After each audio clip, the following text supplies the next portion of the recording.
کون صاحبان تقویٰ؟ وہ لوگ جو ایمان لائے ہوئے غیب پر۔ اس آیت کے ذیل میں دلیل و قرآن کے موضوع پر حسینیت و چہرہ دبئی میں گفتگو کا آغاز ہوا تھا، جس کی آج آخری کڑی۔ یہ نعرہ جو بلند کیا گیا کہ مسلمانوں میں تقریر ہوئی اور مسلمانوں میں فتوے بنے، کچھ مسلمانوں نے قرآن مجید کو لے لیا اور کچھ مسلمانوں نے اہل بیت کو لے لیا۔ میں نے کیا تھا کہ یہ نعرہ انتہائی گمراہی کا نعرہ۔ جنہوں نے اہل بیت کو چھوڑا وہ قرآن سمجھنے سے قاصر رہے، بغیر محبت مولا کائنات سے نہ ایمان آ سکتا ہے، نہ تقویٰ آ سکتا ہے، نہ قرآن ان کے لیے ہدایت۔ میں نہیں کہہ رہا ہوں اپنی محبت میں، بلکہ پیغمبر اسلام نے ارشاد فرمایا یا علی حب کا تقویٰ والایمان، تمہاری محبت ہی تقویٰ ہے اور تمہاری محبت ہی ایمان۔ اس آیت میں جو قرآن کے شروع میں ہے الف لام میم کے بعد اسی میں اشارہ ہدی للمتقین، قرآن خود کہہ رہا ہے کہ یہ متقیوں کے لیے ہدایت، غیر متقی کے لیے نہیں۔ اور پیغمبر فرماتے یا علی حب کا تقویٰ، یا علی تمہاری محبت ہی تقویٰ، جس کے دل میں علی کی محبت نہیں ہے وہ متقی نہیں ہے، اور جو متقی نہیں ہے قرآن اس کے لیے ہدایت نہیں ہے۔ خود قرآن کہہ رہا ہے کہ سب کے لیے ہدایت نہیں، تو قرآن سے وہ طبقہ کیسے ہدایت حاصل کر سکتا ہے جس کے دل میں محبت علی نہیں ہے؟ قرآن مل کیسے سکتا ہے؟ قرآن کی پیروی کیسے ہو سکتی ہے؟ قرآن کے معنی کیسے سمجھ میں آ سکتے ہیں جب تک آدمی تقویٰ اختیار نہ کرے؟ آج یہ کہا جاتا ہے کہ جو لوگ قرآن کے پیرو ہیں وہ متقی ہیں، اور جو معاذ اللہ اہل بیت طیبین و طاہرین کے پیرو ہیں انہیں تقوی سے لگاؤ۔ یہ بھی ایک عجیب و غریب منطق ہے، یہ ابلیسی نعرہ ہے۔ صرف اہل بیت کے چاہنے والوں ہی کے پاس تقوی ہے، اس لیے کہ حب علی کو تقوی کسے کہتے ہیں؟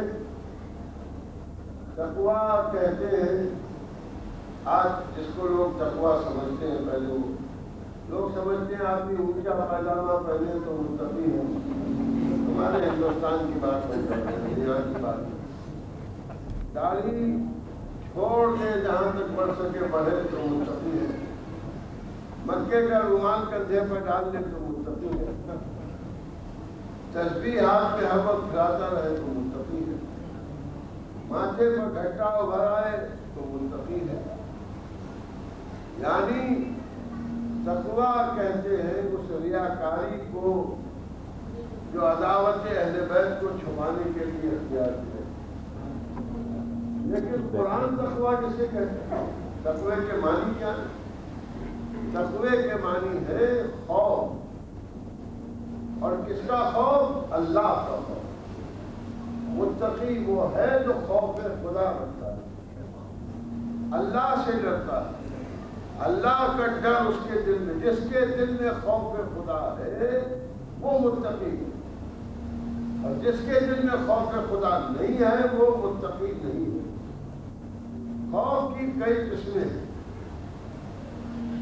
خوف کئی قسم کا ہوتا ہے۔ ایک خوف جان کا ہوتا ہے، ایک خوف لالچ کا، اور ایک خوف دنیا میں جس سے بھی ڈرتے ہیں تو اس کے 3 ہی اسباب ہیں۔ ایک سبب یہ ہے کہ آپ نے مجھ سے کہا کہ آپ دن بھر میرے ساتھ رہیے اور میری مرضی کے مطابق سارا دن اگر آپ گزار لیے تو میں شام کو آپ کو 1000 درہم دوں گا۔ اب میں آپ کے ساتھ صبح سے چلا تو یہ 1000 درہم کی لالچ مجھے دن بھر آپ سے ڈرائے رہے گی۔ کوئی بات آپ کی مرضی کے خلاف نہ کروں، کوئی ایسی بات نہ کہوں تو آپ ناراض ہو جائیں، کہیں ایسا نہ ہو کہ آپ بگڑ کے کہیں جناب آپ نے مجھے خفا کر دیا، اب روپئے نہیں دوں گا۔ تو یہ لالچ دن بھر مجھے آپ کا مطیع اور پیروکار بنائے رہے۔ ایک یہ ہے کہ آپ نے کہا دن بھر میرے ساتھ رہیے، اگر آپ نے میری کسی بات پر نہ کی یا کسی بات میں مخالفت کی تو شام کو گردن اڑا دوں گا۔ تو اب یہ جان کا خوف ہے، اس لیے میں آپ کے خلاف کچھ نہیں کر رہا ہوں کہ کہیں آپ میری زندگی کو تمام نہ کر دیں۔ تو یہ جو خوف ہے لالچ کے ہیں اور ایک خوف ہے جو محبت کا خوف ہے۔ بیٹے کو یقین ہوتا ہے کہ باپ اس کو نقصان نہیں پہنچائے گا، مگر باپ سمجھ کے بیٹا باپ کو ڈرتا ہے۔ سلام بھیجتے محمد۔ استاد کے لیے، ٹیچر کے لیے یہ یقین ہے کہ مہربان ہے، اس نے جو محنت سے علم حاصل کیا ہے وہ ہم کو پہنچا رہا ہے۔ جو آدمی جس کا شاگرد ہو جاتا ہے، جس سے کوئی فن سیکھتا ہے، جس سے کوئی علم سیکھتا ہے، وہ آدمی اس کو ڈرنے لگتا ہے، اس سے خوف کھانے لگتا ہے کہ ہماری کسی بات سے ہمارا استاد بگڑ نہ جائے، ہمارا مالک بگڑ نہ جائے۔ تو 3 قسم کے خوف ہوتے ہیں، ایک خوف احترام ہے، ایک خوف نقصان ہے، ایک لالچ کا خوف ہے۔ آپ یہ دیکھ لیں کہ دنیا میں انسان یہی کہتا ہے کہ ہم کسی سے نہیں ڈرتے۔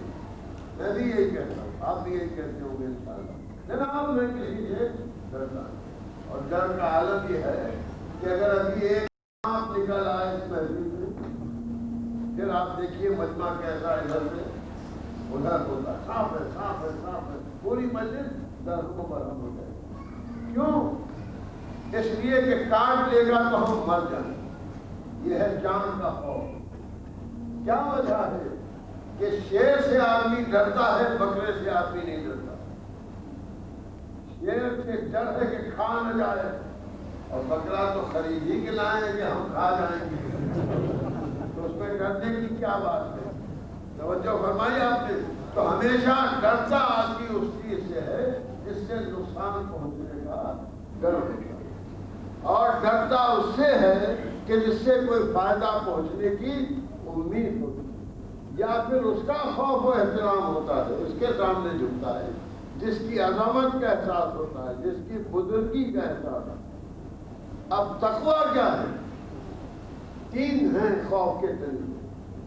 ایک جہنم کے خوف میں اللہ سے ڈرنا، ایک جنت کی لالچ میں اللہ سے ڈرنا، اور ایک اللہ کو اللہ سمجھ کے ڈرنا۔ آپ جتنی بھی تاریخ اسلام کو پڑھیں گے اور جہاں بھی آپ گفتگو سنیں گے، یا آپ کو جنت کی گفتگو ملے گی تقوی کے سلسلے میں، یا آپ کو جہنم کی گفتگو ملے گی تقوی کے سلسلے میں۔ وعظ و نصیحت کی جان ہے جنت و جہنم۔ یہی تو کہتے ہیں ہمارے علماء کرام، دیکھو اگر جنت چاہتے ہو نماز پڑھو، اگر جنت جانا ہے روزہ رکھو، اگر جنت جانا ہے حج لاؤ، زکات دو، خمس نکالو، اگر جنت جانا ہے حرام سے بچو، واجبات کو چل کرو، اور یا جہنم سے ڈراتے۔ دیکھو جھوٹ بولا تو جہنم میں پھینک دیے جاؤ گے، دیکھو غیبت کی تو جہنم میں ڈال دیے جاؤ گے، دیکھو اگر گناہ کیا تو جہنم میں اللہ سزا دے گا۔ جہنم ایسا ہے، سانپ ہے، بچھو ہیں، اژدہے ہیں، کھولتا ہوا پانی ہے، قرآن نے سب بیان کیا۔ تو وعظ اور نصیحت اور متقی بنانے کے 2 ہی ذریعے ہیں، یا تو جنت کی لالچ دے کے مسلمان کو متقی بنایا جاتا ہے، اور یا جہنم سے ڈرا کے متقی بنایا جاتا ہے۔ ان دونوں راستوں کا نتیجہ کیا ہے کہ جنت کی لالچ اتنی پیدا ہوتی ہے توجہ کا کہ مزاج لالچی ہو جاتا ہے. جہنم کا خوف اتنا طاری ہوتا ہے کہ انسان بزدل ہو جاتا ہے. اب وہ تو آخرت میں ہے، دنیا نے جہاں 100 کا نوٹ دکھایا لالچ میں آ گئے، دنیا نے جہاں تلوار دکھائی خوف سے ڈرنے لگے، کیونکہ بچپنے سے ٹریننگ ہی یہ ملی ہے کہ اس کی لالچ رکھو اور اس سے خوف. اس تقوی کو تقوی نہیں کہیں گے، یہ خوف الہی نہیں ہے، یہ خوف جہنم ہے. یہ عشق الہی نہیں ہے، یہ عشق جنت ہے.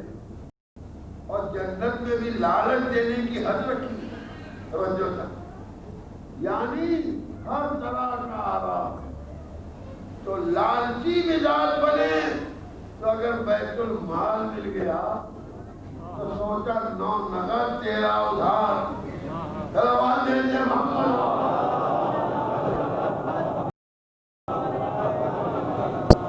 اور اگر جان کا خوف طاری ہو گیا تو سوچا کہ جنت کے لیے مر جائیں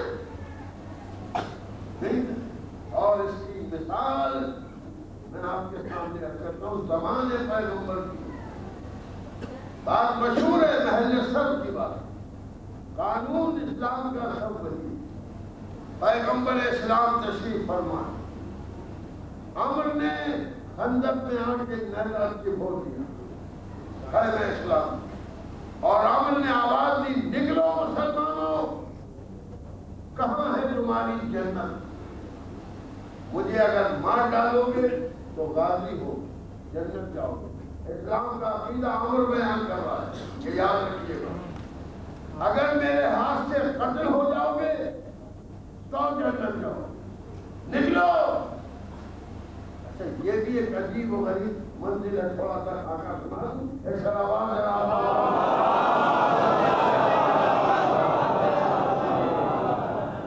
بدر کی جب جنگ ہوئی ہے اور کفار قریش نے جب حملہ کیا ہے مکے سے آ کے مدینے پر، اور پیغمبر کہتے ہیں چلو تو 313 سپاہی تو اس لیے ہم کہتے ہیں کہ میدان میں چلے گئے. توجہ چاہ رہا ہوں. بہرحال سے عالم یہ تھا کہ کسی کے پاس نیزہ نہیں، کسی کے پاس تلوار نہیں، کسی کے پاس تیر نہیں، کسی کے پاس کمان نہیں. بس سنا حملہ ہے تو پیغمبر نے کہا چل. تو سب نے یہی کہا کہ وہ تیار ہو کے آئے ہیں، ہمارے پاس لڑنے کی تیاری نہیں ہے، ہم کیسے جائیں گے مقابلے پر؟ مسلمانوں کا ذکر ہے اور آپ کے نہیں مردوں کے مسلمانوں کا ذکر ہے. اب یہ نہیں سوچا کہ جو نبی کہہ رہا ہے چلو وہ بھی تو سمجھ رکھتا ہے. یہ کیوں کہہ رہا ہے؟ سب کو کٹوانے کے لیے کر دیں. نبی کہہ رہے تھے چلو، اور مسلمان کہے یا رسول اللہ سوچ تو لیجیے، وہ تعداد میں بہت زیادہ ہے، ہم ان کے مقابلے میں کیا کر سکتے ہیں؟ کہ نہیں چلو. نبی نے کہا چلو تو جانا تھا. جب میدان میں لشکر اسلام آ گیا تو ایک چھپر تھا جس میں نبی بیٹھ گئے. تو سمجھدار مجمع نبی کے گرد آ کے بیٹھ گیا اور وہ نبی سے پوچھا تھا یا رسول اللہ کیا ہوگا؟ قسم خدا کی ایک جملہ کہنا تھا. مسلمانوں کے مسلمانوں کو نبی کی صحبت میں یہ خبر نہیں تھی کہ بدر میں کیا ہوگا. تمہیں کیا پتا کہ قیامت میں کیا ہوگا؟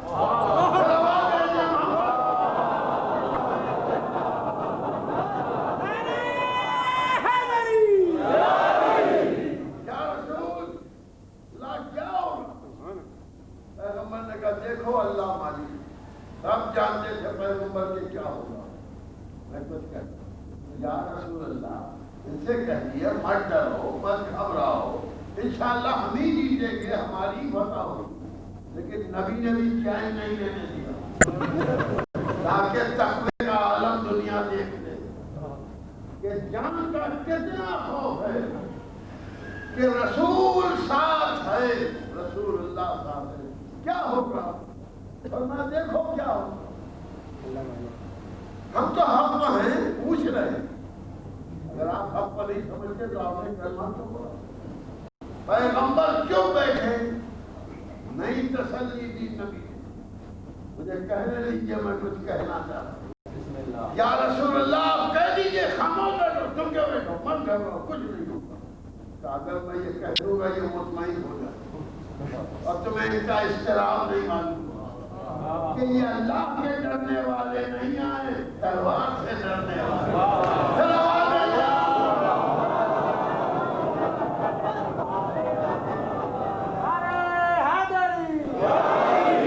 دوسری منزل میدان احد، جنگیں نہیں پڑھنا، اپنے دلائل پیش کرو. میدان احد خمسان کی لڑائی، اسلام کے لشکر کو فتح ہوئی. اسلام کی فتح شکست نے کیسے بدلی؟ تمام مورخین کہتے ہیں کہ ایک درے پر 50 سپاہیوں کو رسول اللہ نے مہیا کیا تھا کہ یہاں سے ہٹنا نہیں جب تک کہ ہم نہ جائیں. انہوں نے جب دیکھا کہ کفار کا لشکر پیچھے ہٹ گیا تو سوچا یہی تو وقت ہے مال غنیمت کا. ہم کو رسول اللہ نے یہاں کھڑا کر دیا تو جو میدان میں آ گئے وہ سب لوٹ لیں گے اور ہم محروم رہ جائیں گے. تو مال غنیمت کی لالچ میں درہ چھوڑ دیا. توجہ چاہتا اب درے سے جو ہٹے تو کافر پلٹ آیا درے سے. یہی تو ہے وہاں کا میدان. تو اب یہاں لالچ جنت کی نہیں تھی، مال غنیمت کی تھی. کیونکہ اگر جنت کا یقین ہوتا تو درے سے نہ ہٹتے، کیونکہ حکم نبی کے خلاف جنت نہیں مل سکتی. لیکن چھوڑ دیا درہ. اس کا مطلب یہ ہوا جنت دینے نہیں آئے تھے، مال غنیمت دینے آئے اور سمجھا کہ ہم محروم رہ جائیں گے. میں کچھ کہہ رہا ہوں. آج علماء یہ کہتے ہیں کہ بھلا رسول اللہ کے ساتھی ان کی نعمتوں سے محروم رہیں گے. ہم نہیں کہتے، وہ خود سمجھتے سے رہ جائیں گے. اگر نبی پر بھروسہ ہوتا تو کھڑے رہتے کہ نبی ہمارا شعر ہم کو دلائے گا. صلوات بآواز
ایمان کی دلیل ہے کہ ان کو رسول اللہ پر بھروسہ نہیں.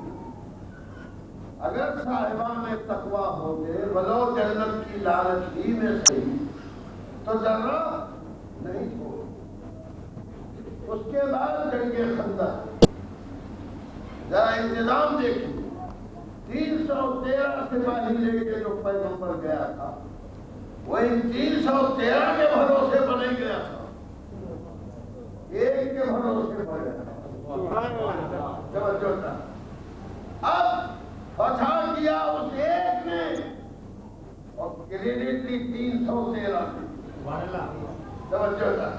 تو قدرت کو یہ بات پسند نہیں آئی اور اس نے چاہا کہ یہ بات واضح ہو جائے. مجھے سچ حیرت ہے کہ جو حد میں نہیں ٹکے وہ بدر میں کیسے بیٹھے رہے. ایک سوچنے کی بات ہے. وہاں بہادر یہاں گزرے. تو قرآن مجید میں احد کے موقع پر اللہ نے ذکر کیا کہ یاد کرو جب بدر میں ہم نے 8000 فرشتے بھیجے تو معلوم ہوا فرشتے روکے ہوئے تھے، سامنے کافر تھے، پیچھے فرشتے تھے. توجہ فرمائیے گا میں کیا کر رہا ہوں، بھاگنے کا راستہ ہی نہیں تھا. ادھر دیکھ، لوگ کہتے اللہ نے بدل میں فرشتے بھیجے اور جنگ فتح ہوئی. پتا کی علی نے اور کہتے فرشتوں نے. میں یہ کہتا ہوں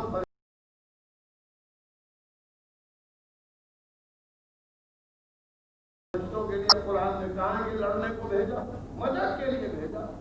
ارے یہ کیا کم مدد تھی کہ تم بیٹھے رہے؟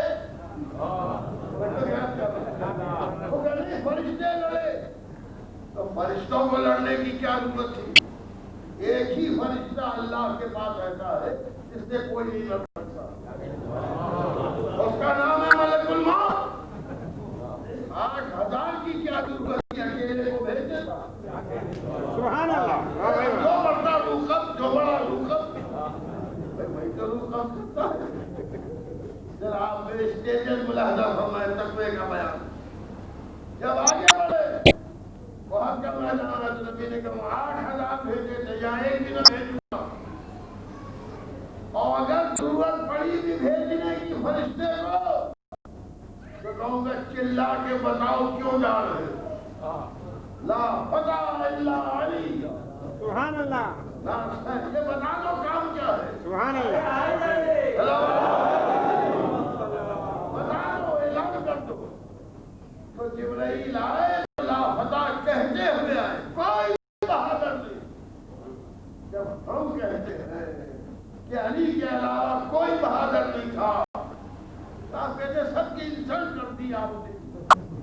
اور جبریل وہی کہہ رہے تھے اور کسی کو غیرت نہ آئی کہ کوئی پلٹ کے یہ کہتا جبریل کیا کہہ رہے ہو، کیا ہم نہیں ہیں؟ تو کوئی بولا نہیں. اب آپ بولے جائیے جب تک بول سکے.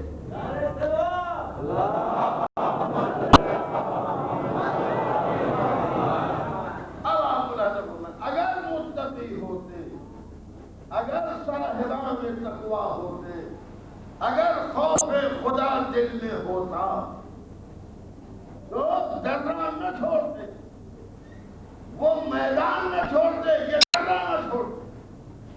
جب درہ کے کافر گھس آیا درنے سے اور ادھر سے بھاگا ہوا پلٹ آیا تو اب 2 چکی کے پاگوں میں بیچ میں پسنے لگا مسلمان، تو اس نے راہ فرار اختیار کی.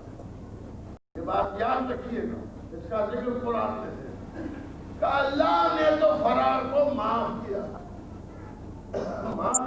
بے شک معاف کیا، لیکن ریکارڈ کرنے کے لیے معاف کیا. میں کچھ کہہ رہا ہوں، اللہ نے معاف کر کے ریکارڈ کر دیا تاکہ تم خود آئے پڑھو. اللہ نے معاف کیا، کہے کو معاف کیا؟ بھاگنے کو، یعنی بھاگے.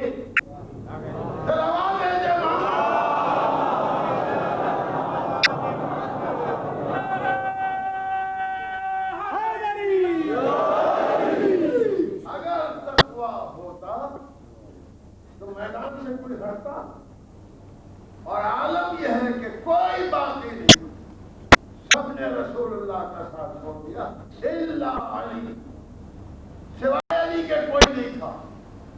تنہا مولا نے پیغمبر اسلام کی جان کی حفاظت کی اور دین اسلام کی حفاظت. اب جب سب میدان سے نکل گیا، آسمان سے تلوار آئی تھی. اب خندق میں نبی نے کہا خندق کھول دو، اور آگ روشن کر دی گئی. اور یہ مشورہ سلمان فارسی نے دیا کہ خندق کھود کے آگ روشن کر دی. اگر خندق کھودی گئی ہوتی اس لیے کہ عمر نہ آ سکے تو عمر کا باپ بھی خندق پھانس سکتا تھا. میرا خیال یہ ہے، میں ہمیشہ کہتا ہوں، یہ خندق نبی نے عمر کے لیے نہیں کھلوائی تھی.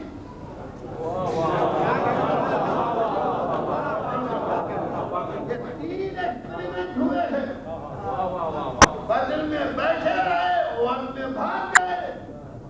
اس لیے بیٹھے رہے کہ فرشتے آ گئے. بہت میں فرشتے نہیں آئے تو بھاگ گئے. تو اللہ نے کہا تیسری ترکیب نکالو کہ فرشتوں کو بھی نہ بھیجو اور کوئی بھاگ بھی نہ پائے۔ اس لیے خندق کھود کے نبی میں عمر نے آ کے نیزہ ٹکو دیا خیمہ اسلام اور کہا نکلو نکلو۔ یہ نہیں کہا تم میں کوئی بہادر ہو تو نکلے، تم میں کوئی شجاع ہو تو نکلے، تم میں کوئی میرا مقابل ہو تو نکلے۔ یوں ہی تو کہا جاتا تھا۔ وہ تو کہہ رہا ہے مسلمانوں کہاں ہے تمہاری جنت، کہاں ہے تمہاری جنت، نکلو۔ کتنے متقی تھے، توجہ چاہتا کہ جنت کے لیے آواز دے رہا ہے اور نہیں نکل رہے، نہیں اٹھے ہیں۔ نبی بار بار فرماتے مان لحاظ کون ہے اس کتے کے مقابلے پر ہے؟ نبی سمجھا بھی رہے تھے اسے شیر نہ سمجھنا، کتا ہے کتا، لڑنا نہیں پڑے گا، بھگانا پڑے گا۔ سبحان اللہ۔ اور سب یوں سر جھکائے بیٹھے تھے، معلوم ہوتا ہے سر کو پتہ ہے۔ سمجھو چاہتا ہوں، دیکھیے میں کیوں کہتا ہوں مجلس میں کبھی چپ کے نہ بیٹھیے گا، کیونکہ یہ منظر خندق کے خیمے سے مل جاتا ہے۔ سبحان اللہ۔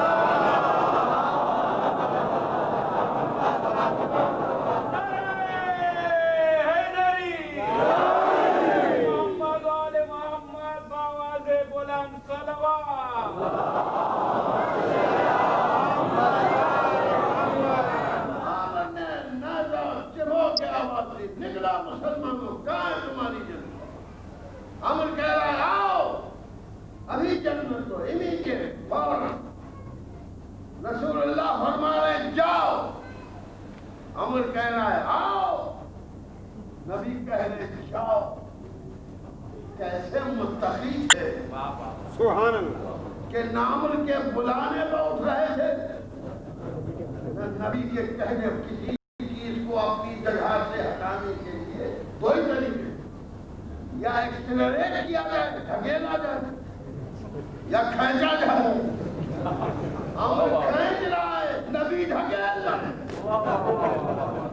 کچھ کہہ رہا اور حق میں نبی پکار رہا تھا نہ جاؤ تو کوئی رکا نہیں۔ آج نبی کہہ رہے ہیں جاؤ تو کوئی اٹھتا نہیں۔ یہ متقی ہوں گے جو نبی کا کہنا نہ مانے، یہ متقی نہیں ہوں گے تو قرآن ان کے لیے ہدایت نہیں ہوگی۔ افکار اٹھا، علی اٹھے، کئی بار اٹھے، 3 بار۔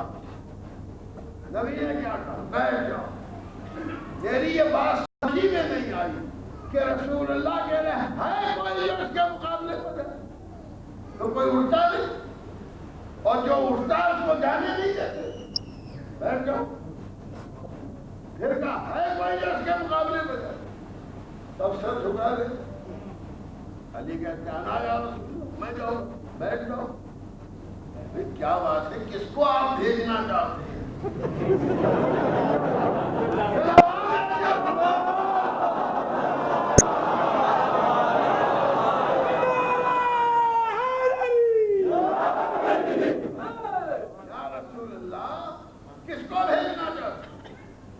کوالیفیکیشن بتا دو رہا ہوں، جانے کا وہ میرے بعد میرا وسیع ہوگا، سبحان اللہ، خلیفہ ہوگا، سبحان اللہ۔ توجہ تھا۔ تو پھر اسی لیے تو کہہ رہا ہوں جاؤ، خلافت لو، ولایت لو، جانشینی لو۔ تو علی تو چاہتے ہیں جو بٹھا دیتے ہیں آپ کو۔ میں کچھ کہہ رہا ہوں، علی اٹھ رہے ہیں میں جاؤں گا، نبی کہتے ہیں بیٹھ جاؤ۔ پھر اٹھے میں جاؤں گا، کہا بیٹھ جاؤ۔ 3 بار پھر اٹھے، تیسری بار کہا میں جاؤں گا، کہا بیٹھ جاؤ۔ پھر آپ کس سے کہہ رہے ہیں کہ میں صرف یہ بتانا چاہتا ہوں کہ یہ سارا مجمع جو میرے سامنے ہے اس میں نہ کوئی خلافت چاہتا ہے، نہ کوئی وصالت چاہتا ہے، نہ کوئی جانشینی چاہتا ہے، مگر تم سے روایتیں جھوٹ بولے۔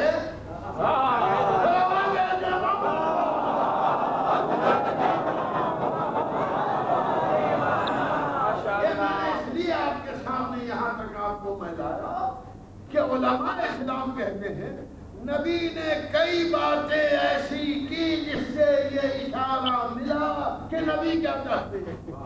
ارے بھائی اشارے کی کیا بات ہے جب کھلی بات ہے. جاؤ جاؤ، جو جائے گا میرا خلیفہ ہوگا. لفظ خلیفہ موجود ہے، اب اشارہ کیا ہے؟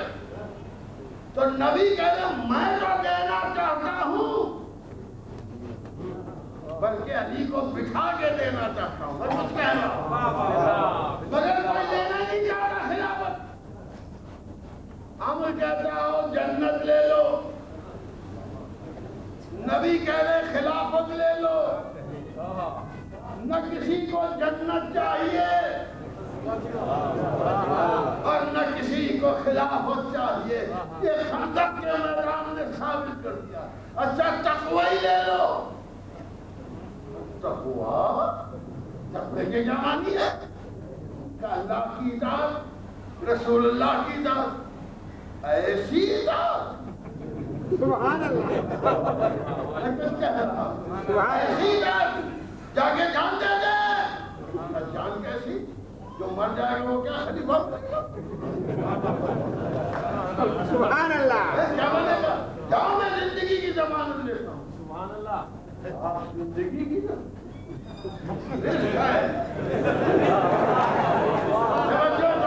سبحان اللہ. مطلب یہ نبی کا بھروسہ بھی نہیں تھا. ہم سے نہ پوچھو کہ تم بھروسہ کیوں نہیں کرتے. ہم ان پر کیا بھروسہ کریں جنہیں نبی کا بھروسہ نہیں. سبحان اللہ. سبحان اللہ. سبحان اللہ. اور تم کو جنت کیا دلائیں گے؟ نبی سے جنت نہیں دینا چاہتے تھے.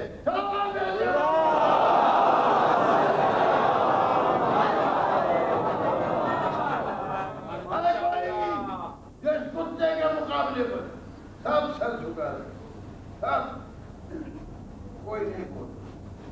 میں لالو کھیل کر پڑھ رہا تھا 57 کی بات، اور یہی واقعہ میں نے پڑھا. فوراً ایک پرچہ آیا. پرچے بہت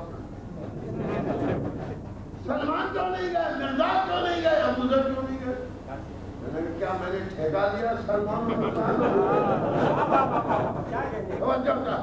میں نے کہا میں ٹھیکیدار ہوں؟ آپ نے مجھ سے یہ 3 نام چھان کے جو پوچھے.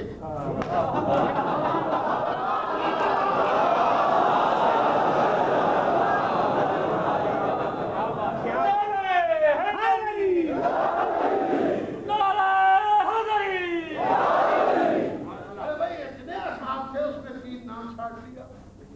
پوچھتے سب کیوں نہیں گئے؟ اچھا جب پوچھا ہی گئے تو سن لیجیے. سلمان بھی جا رہے تھے، مرداد بھی جا رہے تھے، ابو ذر بھی جا رہے تھے. جیسا ہی نبی کہتے تھے کون ہے جو اس کے مقابلے میں جائے؟ بس سلمان مرداد اٹھنے لگتے تھے. نبی فوراً کہتے جو جائے گا میرے بعد میرا خلیفہ ہوگا، وصی ہوگا، بیٹھ جاؤ. کیا کہہ رہے ہو؟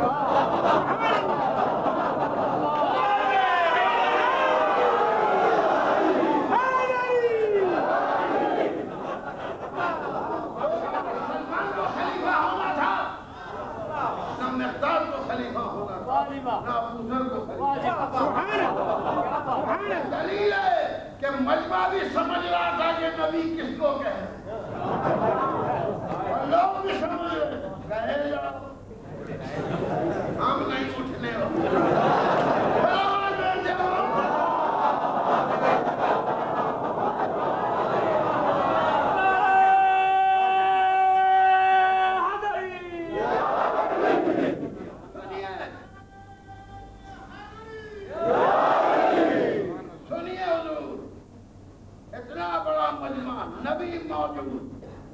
دشمن ناراض ہو رہا ہے.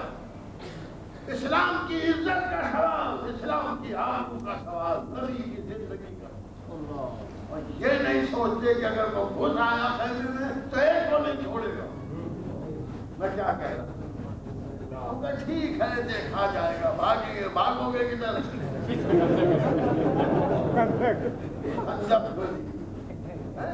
سوچیے میں کیا کہہ رہا ہوں. یہ منظر چل رہا ہوں کہہ رہا کہاں تمہیں جنت؟ کیوں عمر تو جنت کی بات کر رہا؟ تو سے جنت سے کیا واسطہ ہے؟ تو اللہ کا مخالف ہے، رسول اللہ کا مخالف ہے، دین اسلام کا مخالف ہے.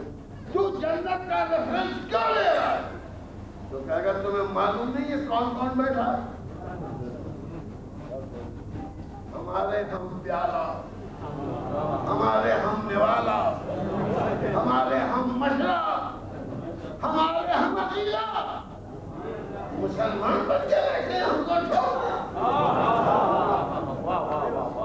یہ مومن ہے۔ اگر میں تو نکلے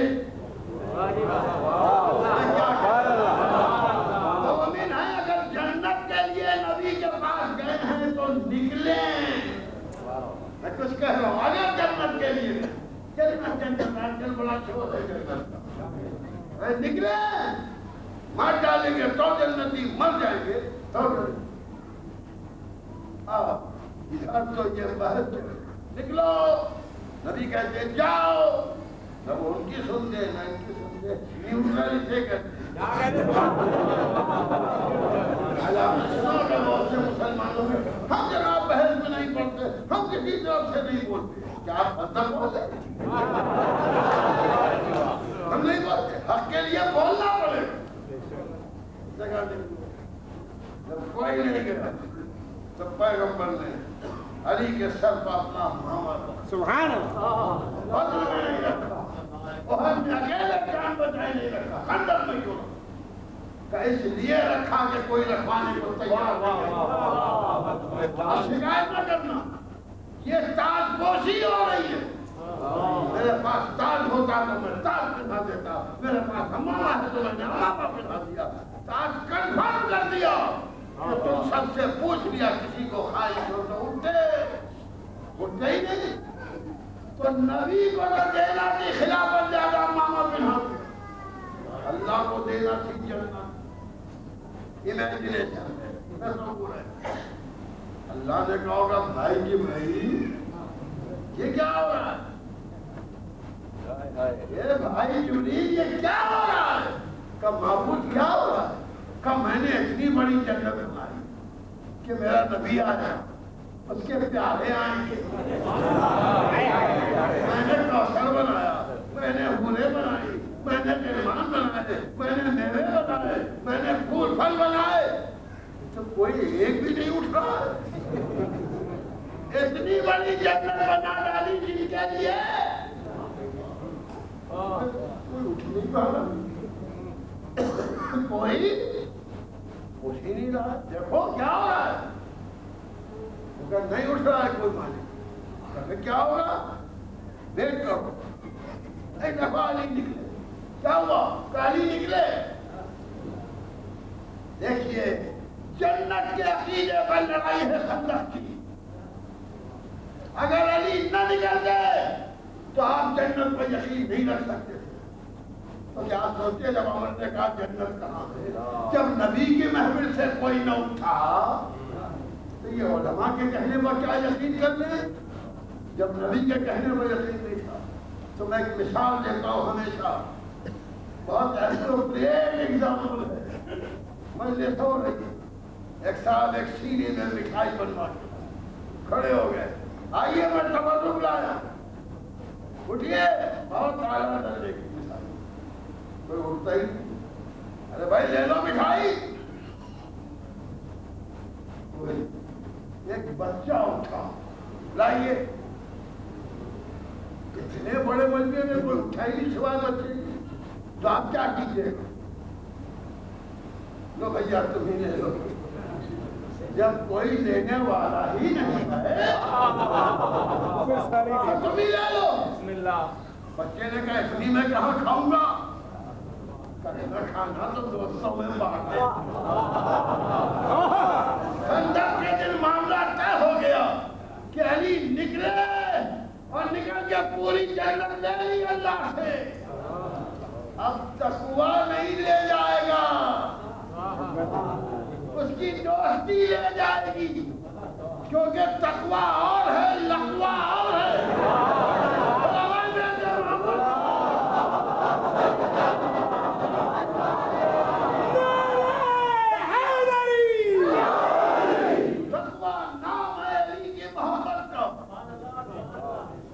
لقوہ نام ہے علی کی عداوت۔ آپ کہیں گے یہ کیسے آپ کہیں؟ یہ متقی اور ہوتا ہے، متقی وہ ہوتا ہے جو نام علی پر جھوک جاتا ہے، یہی علامت تقویٰ۔ اور کچھ لوگ ہیں علی کا جوش ادھر علی دیکھیے یہ لقبے کی علامت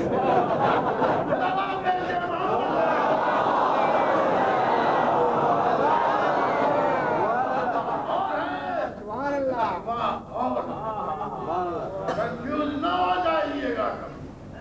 تقویٰ ہے خوف خدا، اور خوف خدا پیدا ہوتا ہے محبت علی سے۔ اس لیے کہ تنہا علی ہے جنہوں نے آواز دی کہ نہ میں جنت کی لالچ میں عبادت کرتا ہوں، نہ میں جہنم کے خوف سے عبادت کرتا ہوں، اس لیے عبادت کرتا ہوں کہ تجھ کو لائق عبادت سمجھتا ہوں۔ اس خالی الہ کی عبادت وہی بندہ کرے گا جو علی کا چاہنے والا ہوگا۔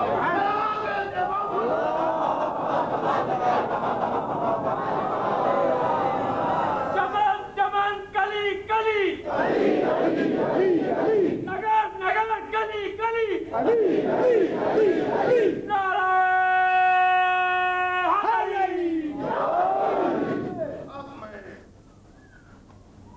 اس سلسلے میں ایک بات کہہ کے بتا دوں، وہ بات یہ ہے کہ ایک مشن چل رہا، ایک پروپیگنڈا چل رہا کہ علی والے، علی کے چاہنے والے باعمل نہیں ہوتے۔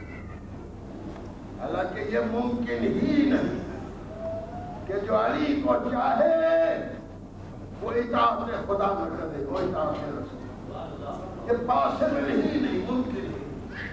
اور یہ بھی نہیں ممکن ہے کہ جو علی کو چاہے وہ متقی نہ ہو۔ محبت علی ہی تقویٰ ہے۔ لیکن قصہ کیا ہے؟ لوگ تقوی کو ڈسپلے کرتے ہیں، اور ہمارا تقوی یہ کہ ہم چھپاتے ہیں۔ کتنے ماتمدار ہیں، سب نمازی، جو نام حسین پر خون بہا دے وہ فرمائش حسین پر سب نہیں جھکائے گا اللہ کا، کیسے یقین کریے؟ مگر معاملہ کیا ہے کہ حسین کے صدقے میں ہر حسینی اور ہر علی کے چاہنے والے کے گھر میں ایک پال جگہ ہوتی ہے۔ ابھی چھوٹی سی مسجد جہاں عباس کا علم استعمال ہے، جہاں حسین کی زمین ہے، ہر ایک کے گھر میں ایک حجرہ ہے چھوٹا سا، امام باڑہ ضرور ہوگا اور وہ پاس ہوگا۔ تو محب اہل بیت کو گھر میں 5 جگہ ملتی ہے، اس لیے وہیں پڑھ لیتا ہے نماز۔ میں کچھ کہہ رہا ہوں، مسلموں کے گھر میں 5 جگہ ہی نہیں ہے، تو انہیں مسجد ہی نجس کرنا آتی ہے۔ میں کچھ کہہ رہا ہوں،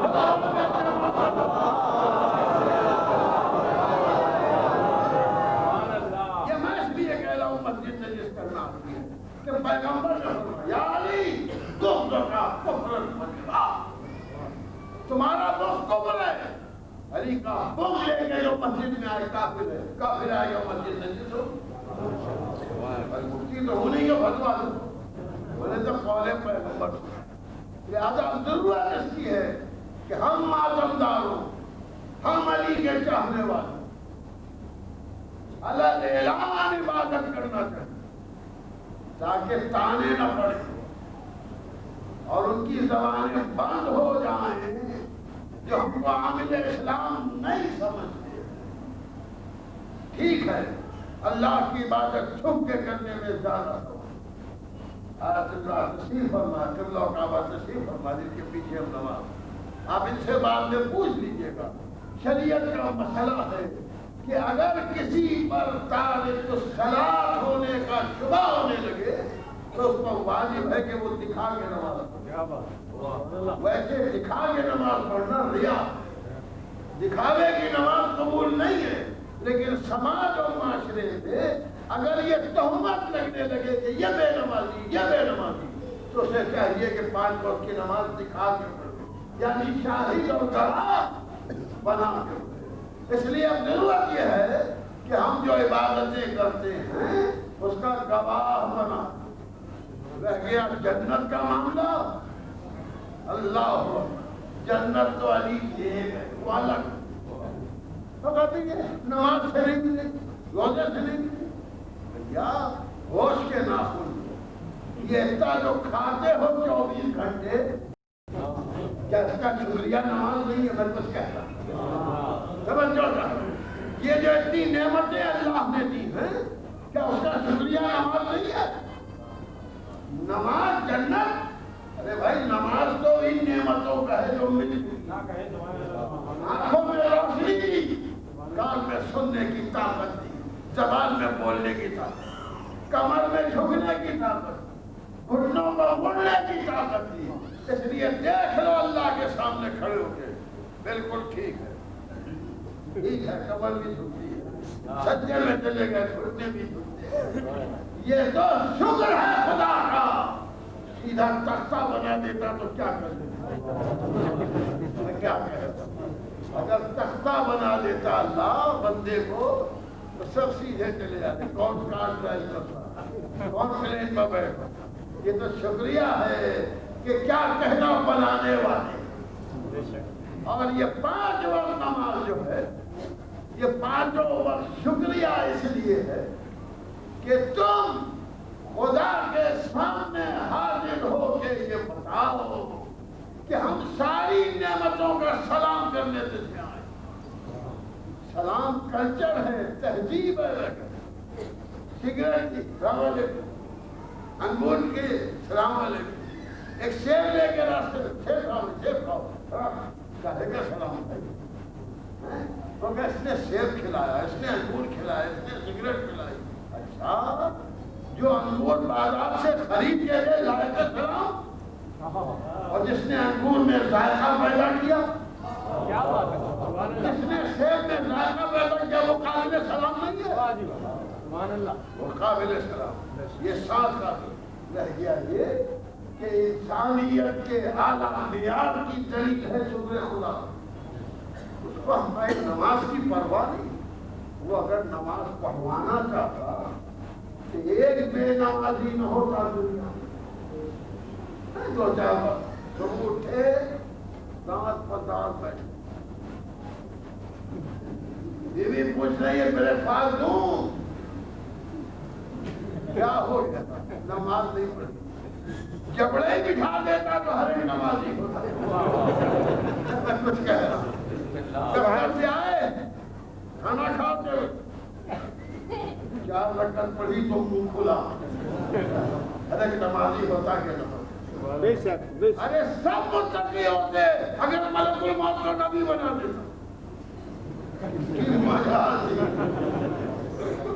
اگر حضرت ملک الموت نبی ہوتے تو نہ 1,24,000 نبیوں کی ضرورت تھی، نہ کسی کو پتھر کھانا تھا، نہ کانٹوں کو چلنا تھا، نہ سر پہاڑا تھا۔ اے میرے معبود چاہے جرمنی سے پوچھ لیا ہوتا، میں کہتا یہ تیرے بندے اس لائق نہیں ہے کہ رحمت للعالمین کو بنا کے دے، ملک الموت کو بھیج۔ جو چاہتا ہے 9 برس کے سن سے عورتوں سے شریعت کی بات، 15 برس کے سن سے لڑکوں سے، پر جب نبی پردے لڑکی کی آئے اور کیک کٹنے لگے، ملک الموت آتا ہے السلام علیکم، کیسے آگے؟ لڑکی آپ کی 9 برس کی ہوئی۔ اچھا تو پھر آپ کیوں آئے؟ کہ لے جائیں۔ کہاں لے جائیں گے؟ قبرستان۔ ارے نہیں چھوڑ دو، کلمہ پڑھے۔ کیا کلمہ پڑھے؟ اشہد ان لا الہ الا اللہ، پڑھ لو بیٹا پڑھ لو، جہاں پہ تو جہاں پہ۔ اور کیا پڑھے؟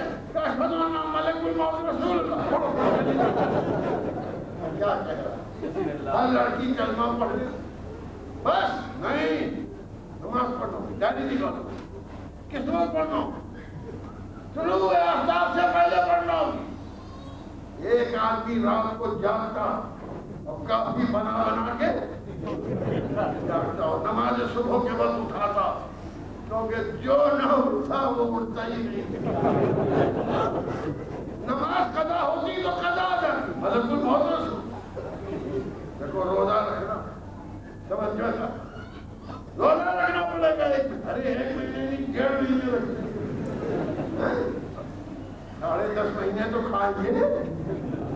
اور کہ دیکھو اگر کھیر بھی رکھی منہ میں، قضا کیا تو میں قضا لے کے آتا ہوں۔ ارے نہیں، آپ کو بھیج گئے میں کیا سب روزہ رہا یہ جو ٹائم کا جھگڑا یہ بھی نہ ہوتا اگر ملک الموت نبی ہوتے تو 2 ٹائم پر روزہ نہ پوچھتا سب کہتے بھائی رک جاؤ ایسا نہ ہو کہ وہ آ جائے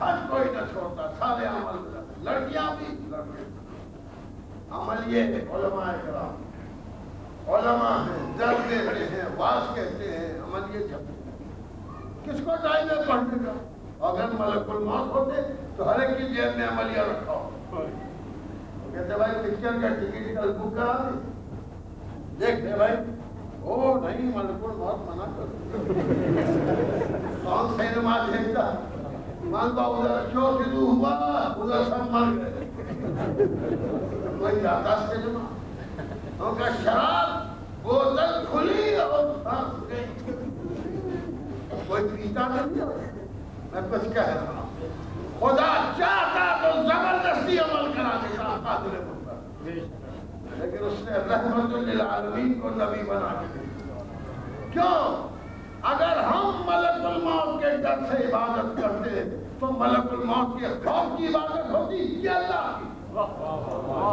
اس لیے رحمت للعالمین کو نبی بنا دے اب تقوی کے معنی کمپلیٹ ہو گئے کہ تقوی کا مطلب نقصان سے ڈرنا نہیں لالچ سے ڈرنا نہیں اس لیے کہ وہ خالص ہے اس لیے اس سے ڈرنا چاہتے ہیں سلام جناب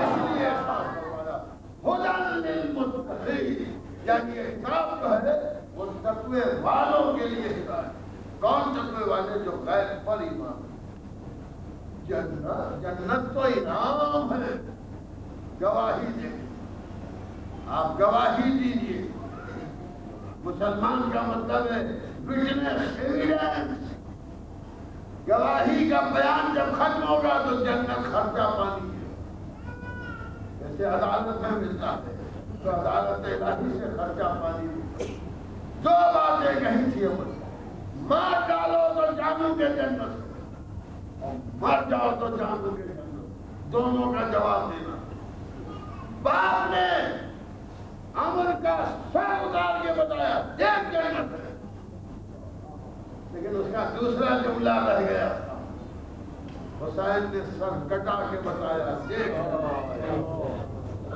تو جنت یا علی کے اختیار میں ہے یا حسین کے اختیار اور ان دونوں میں فرق نہیں جو علی چاہتے ہیں وہی حسین کا اور جو حسین چاہتے ہیں وہی علی کا اسی لیے ہمارے بزرگوں نے مجلس کا میٹر فضائل علی اور مصائب حسین رکھا تاکہ باپ سے بھی جنت مل جائے بیٹے سے بھی جنت اور اس نے کیا پہچان بتائی لوگ حسین ابن علی نے فرمایا بیٹا سید میرے دوستوں کو میرا سلام کہو اور کہنا جب ٹھنڈا پانی پینا تو میری پیاس کو یاد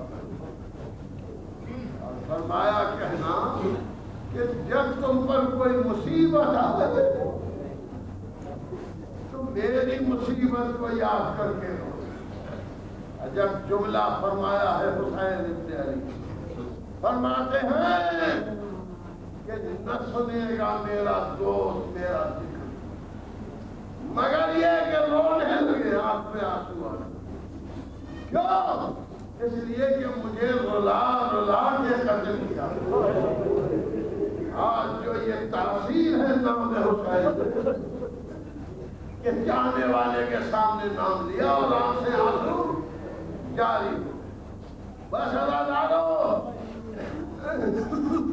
اس سال اس عشرے کی آخری مجلس لیکن ادا خانہ سنا نہیں رہے گا کل بھی آپ آئے حجت الاسلام جناب مولانا شبیر الحسن صاحب اللہ صدر مدرس جوادیہ عربی کالج صاحب نے مجلسیں پڑھی اور یہ سلسلہ رسول اللہ کی شہادت تک کرتی ہمارا گھر تو ایسا ہے کہ ایک جنازہ گیا دوسرا ارے ابھی محرم آیا تھا 72 لوگ ہو گئے کسی کو اطلاع ملی کہ وہ کوفے اور شام کا تھکا ہوا مسافر امام زین العابدین گزر گئے. ابھی امام زین العابدین کو رو رہے کہ پتہ چلا کہ حسین کی چہرتی بیٹی خانہ شام میں گزر گئی. اس کو رو رہے تھے کہ پتہ چلا کہ امام رضا غریب گزر گئے. 40 آیا حسین کا کہلم آپ نے بنایا, آپ نے گریہ فرمایا. اب معلوم ہوا کہ 28 سفر آنا ہے جس میں امام حسن عسکری کی شہادت ہے, رسول اللہ کی شہادت ہے, یعنی غم زندہ امام کی یقینی پر تمام. 8ویں ربیع الاول کو امام حسن عسکری کی شہادت پر ہمارے یہاں یوم ادا تمام ہوتے ہیں, اور 28 کو حسن مصطفیٰ جس کے جنازے پر تیروں کی بارش کی گئی, رسول اللہ اس کو کانٹوں پر چڑھایا گیا. یہ سارے غم ہیں جو ہمیں رلاتے ہیں, مگر سب کی خواہش یہ ہے کہ حسین کو یاد کر کے. بس میں نے مجلس کو تمام کیا. کل میں نے عرض کیا تھا کہ قافلہ مدینے پہنچ گیا. جناب زینب خیمے میں تشریف فرما تھی. سید سجاد بیرون خیمہ بیٹھے تھے. نہ جناب محمد حنفیہ نے پہچانا, نہ جناب عبداللہ نے پہچانا. آگے سید سجاد سے پوچھا, اے بزرگ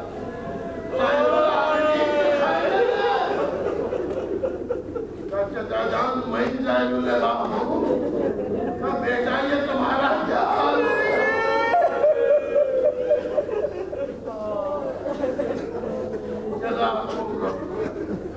جناب فاطمہ صغریٰ آئی, خیمے میں بیویوں سے مل جائے گی. جس کو پوچھا کا شہید ہو, علی اکبر کو پوچھا کا شہید ہو, چچا عباس کو پوچھا. آخر میں بیویوں کی گودے دے, میرا بھائی علی اکبر کہاں؟ کیسے بیوی زینب کہے کہ علی اکبر میں شہید ہو؟ چلا اہل بیت آئے, روضہ رسول پر جناب زینب نے نوحہ پڑھا. اے نانا, آپ کی امت نے حسین کو 3 دن کا بھوکا پیاسا قتل گریہ کیا. ذریعہ رسول ہل رہی تھی, مدینے میں دلدلہ تھا, بیوی بیت فرما رہی تھی کہ سید سجاد اب ذرا مجھے ماں کی قبر پر لے چلو. جناب زینب جنت البقیع آئی, آگے آواز دی, اماں تمہارا جنازہ پڑ جائے سب نے اٹھا تھا. اے اماں مجھے تیار بتایا کل مدینہ بتایا گیا. بس جو جملے اور خط و دعا دادا ہو لکھا ہے کہ جناب زینب سب کو روتی تھی مگر اپنے بیٹوں پر گریہ نہیں کرتی. جناب عبداللہ آئے, آگے کا سید سجاد پھوپھی سے کہیے ذرا گھر چلے, میں بھی سنوں کہ آپ کی پھوپھی اور محمد سے خوش ہوئی. آئے بیمار کربلا کا پھوپھی اللہ پھوپا آئے کا بیٹا میں کیسے جاؤں عبداللہ کے سامنے. نہیں پھوپھی اللہ, ان کی خواہش ہے وہ بچوں کا حال پوچھنا چاہتے, تو آپ تشریف لے جائیں. جب تم کہتے ہو تو میں جاؤں گی. دن تمام ہوا, اہل بیت دن میں گھر سے نہیں کرتے تھے. رات آئی, جناب زینب نے چادر اوڑھی, سید سجاد نے چاروں طرف پھر کے دیکھا کہ پھوپھی اماں چادر برابر ہے. آگے آگے سید سجاد آواز دے دے کے چراغ بن کر دو.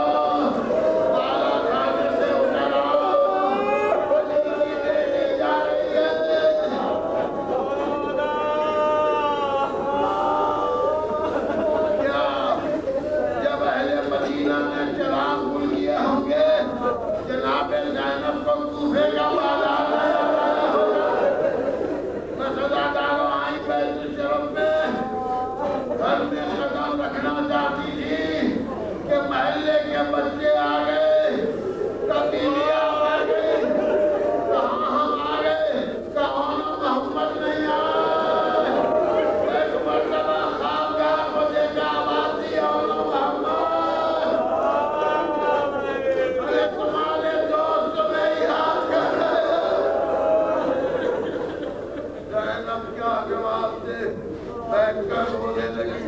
جناب عبداللہ تشریف لائے، نہیں پہچان پائے جناب زینب کو، پوچھا یہ کون ضعیفہ ہے جو میرے گھر میں لو رہی ہے؟ عبداللہ نہیں پہچانا، میں زینب ہوں۔ تماچے لگا دیا عبداللہ نے، اے بیوی، ارے آپ میں کتنی تبدیلی آ گئی کہ عبداللہ میرے بھائی کو سیدھے قابو کرتا تھا۔ میں کربلا سے کوبے سے شام تک بچوں کی نگرانی کرتی ہوئی آئی۔ جناب عبداللہ سامنے بیٹھے، بس مجلس تمام ہے، کبھی بھی ایک بات پوچھنے کو جی چاہتا تو عبداللہ پوچھئے کہ میں نے آن محمد کو سال کیا تھا، آن محمد نے وفا کی، آپ کا دل خوش ہوا، وہ ایک مرتبہ نعرہ مارا کہ عبداللہ میرے بیٹوں نے میرے جھول کی دعوت رکھی، کاش عبداللہ تم ہوتے جب آن محمد لڑ رہے تھے، ارے عباس تعریف کر رہے اے آن محمد، آج تمہارا باپ پوچھ رہا ہے، ماں شجاعت بیان کر رہی ہے۔ جناب عبداللہ بے ہوش ہو گئے۔